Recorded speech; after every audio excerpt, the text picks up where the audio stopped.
फतेहगढ़ साहिब सिख धर्म का पवित्र स्थल है। यहाँ गुरु गोविंद सिंह जी के छोटे साहिबजादे बाबा फतेह सिंह और बाबा जोरावर सिंह को सरहिंद के सूबेदार वजीर खान ने जीवित दीवारों में चिनवा दिया था। कड़ाके की ठंड और क़यामत की रातें थी। ज़बर और जुल्म की हद पार करने वाली बातें थी। शहीद होने का उनमें कमाल का जुनून था। कैसे झुक जाते वो ज़बर और जुल्म के आगे, जिनकी रगों में गुरु गोविंद सिंह का खून था।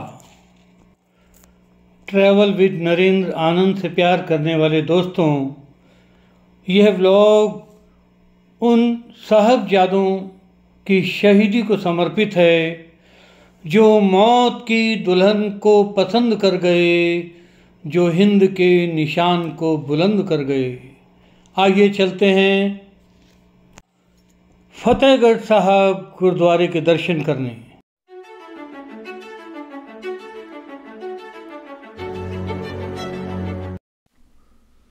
संवत 1761 पोष मास की ठंड मानो कयामत लेकर आई थी।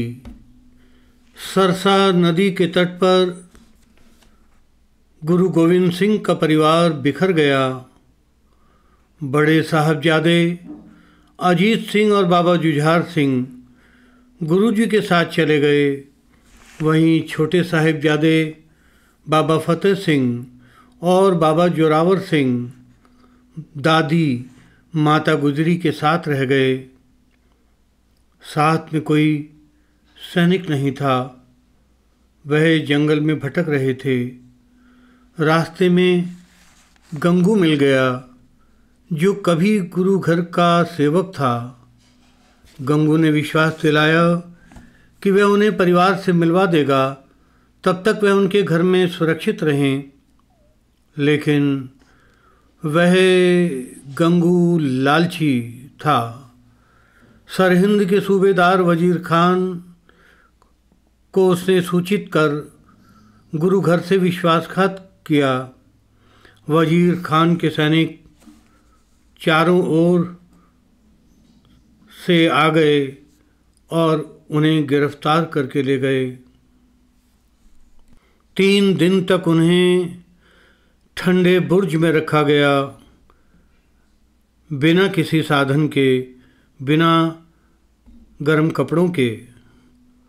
पोते दादी के सीने से लग 3 दिन वहाँ रहे और तीनों दिन वजीर खान उनको बुलाता रहा, यातनाएं देता रहा, अनेक प्रकार के लालच देता रहा, लेकिन साहबजादों ने संकल्प नहीं छोड़ा और जुल्म और ज़बर के सामने शीश नहीं झुकाया। टोडरमल द्वार से गुजरते हुए हमारा शीश उनके सम्मान में श्रद्धा से झुक जाता है। छोटे साहिबजादों को दीवार में चिनवाकर शहीद कर देने के बाद माता गुजरी ने भी प्राण त्याग दिए। तीनों के पार्थिव शरीर को अंतिम संस्कार के लिए मुगल कोई स्थान नहीं दे रहे थे। मुगलों से दीवान टोडरमल ने ज़मीन मांगी। शर्त रखी गई, उस ज़मीन पर सोने की मोहरें बिछाई जाएं। दीवान टोडरमल ने सोने की मोहरें बिछाकर ज़मीन खरीदी, जहां दोनों छोटे साहिबजादों और माता गुजरी का पार्थिव शरीर चिता की अग्नि को समर्पित किया गया। चिता की आग तो बुझ गई, लेकिन शहादत की मशाल आज भी दिलों में जल रही है। छोटे साहिबजादों के शहीदी स्थल गुरुद्वारा फतेहगढ़ साहब पहुंच गए हैं। यहाँ के वातावरण में सिख इतिहास की शहादत के साथ जुल्म और ज़बर से लड़ने की गूंज भी सुनाई देती है। मैं तो कहना चाहूँगा, फतेहगढ़ साहब की माटी चंदन है, जिसे मेरा शत शत वंदन है।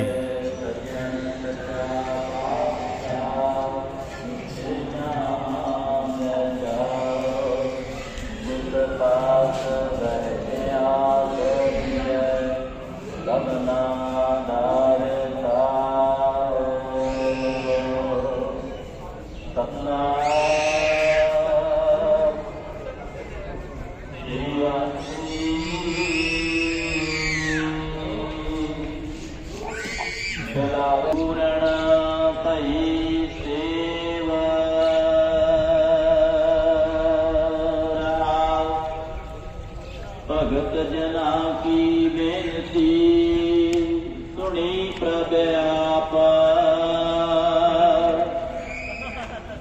रोग मिटाए निवारण जाका वड प्रताप, दुख हमारे बख्शियन अपनी कल तारी,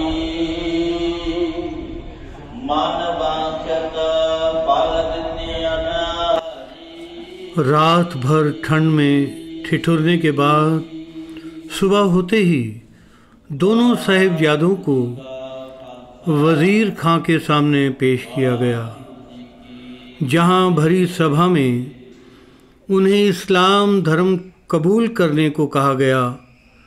कहते हैं, सभा में पहुंचते ही दोनों साहिबजादों ने जोर से जयकारा लगाया, जो बोले सो निहाल, सत श्री अकाल। मौजूद मुलाजिम ने साहिबजादों को वज़ीर खां के सामने शीश झुकाकर सलामी देने को कहा। दोनों ने सिर ऊंचा करके जवाब दिया कि हम अकाल पुरख और अपने गुरु पिता के अतिरिक्त किसी के सामने सिर नहीं झुकाते। हम गुरु तेग बहादुर के पोते हैं, जिन्होंने दिल्ली के चांदनी चौक में शीश दिया, लेकिन अन्याय के सामने शीश नहीं झुकाया। उन्होंने दादा की इन पंक्तियों को दोहराया, सिर जावे ते जावे, मेरा सिक्खी सिदक ना जावे।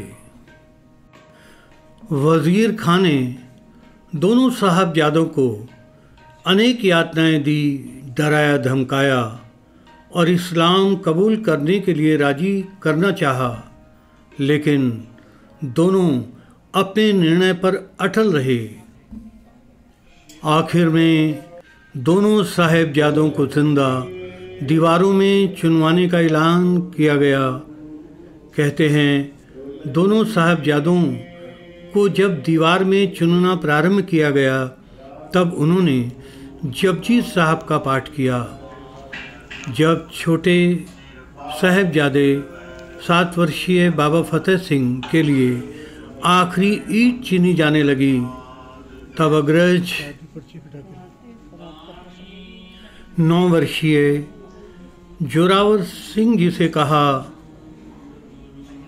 वीर जी, तुसी मैनू निक्का निक्का कहंदे सी, पर मैं अज तुहानू पिछे छड्ड जाना है। तुहाडे कोलों पहले वीर जी, अज दादा जी दे कोल जाना मैं। धरती रोई, रोया आकाश। उपस्थित लोगों की आंखों से अश्रु छलक आए, पर सत्ता के मद में चोर वज़ीर खां अट्टहास करता रहा। दीवार पूरी होने के बाद अंदर से जयकारा लगाने की आवाज़ आई। ऐसा कहा जाता है कि वज़ीर खां के कहने पर दीवार को कुछ समय के बाद तोड़ा गया, यह देखने के लिए कि साहिबजादे अभी जिंदा हैं या नहीं। तब दोनों साहिबजादों के कुछ श्वास अभी बाकी थे, लेकिन मुग़ल मुलाजिमों का कहर अभी भी जिंदा था। उन्होंने दोनों साहिबजादों को ज़बरदस्ती मौत के घाट उतार दिया। ठंडा बुर्ज में माता गुजरी ने जैसे ही साहिबजादों की शहीदी की खबर सुनी, अकाल पुरख को इस गर्वमयी शहादत के लिए धन्यवाद दिया और अपने प्राण त्याग दिए।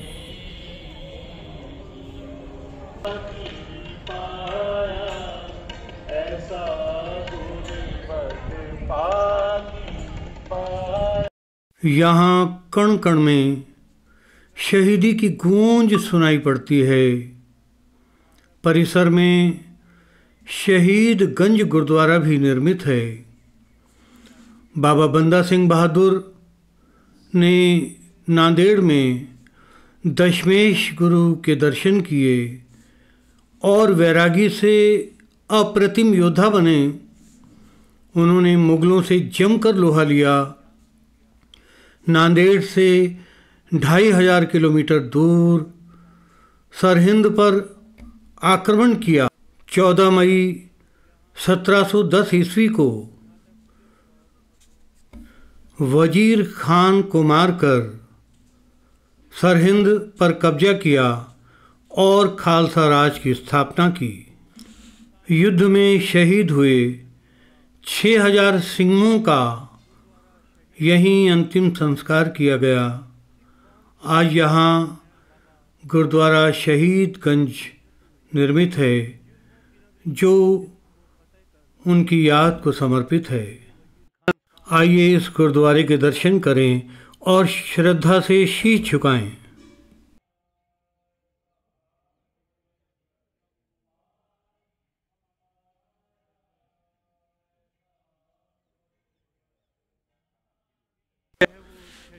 गुरुद्वारा भोरा साहब शहीदी स्थान। इसी स्थान पर बाबा फतेह सिंह और बाबा जोरावर सिंह को लाया गया। यहीं इस्लाम धर्म कबूल करने के लिए यातनाएं दी गई। यहीं जब मौत की सज़ा दी जा रही थी, तब मलेरकोटला के नवाब शेर मोहम्मद खान ने विरोध किया, लेकिन उनके विरोध की आवाज़ नक्कार खाने में तूती की आवाज़ बनकर रह गई। इसी स्थान पर छोटे साहिबजादों ने शहादत दी। छोटे साहिबजादों की कृपान आज भी यहाँ रखी हुई है। शहादत की सूचना भाई मोतीराम मेहरा ने माता गुजरी जी को दी। माता जी ने शहादत की खबर सुनकर अकाल पुरख को अरदास की और नश्वर देह त्याग दी। भोरा साहब गुरुद्वारा में आते ही आंखें नम हो जाती हैं। दीवार में चिनवाए जाते साहिबजादों के चेहरे आंखों के सामने आ जाते हैं। बोले सोनिहाल सत श्री अकाल के जयकारे गूंजने लगते हैं। दिनकर की पंक्तियां याद आ रही हैं। जब नियति अहम पर चोट करती है, तो कोई चीज़ बड़ी अहम से जन्म लेती है।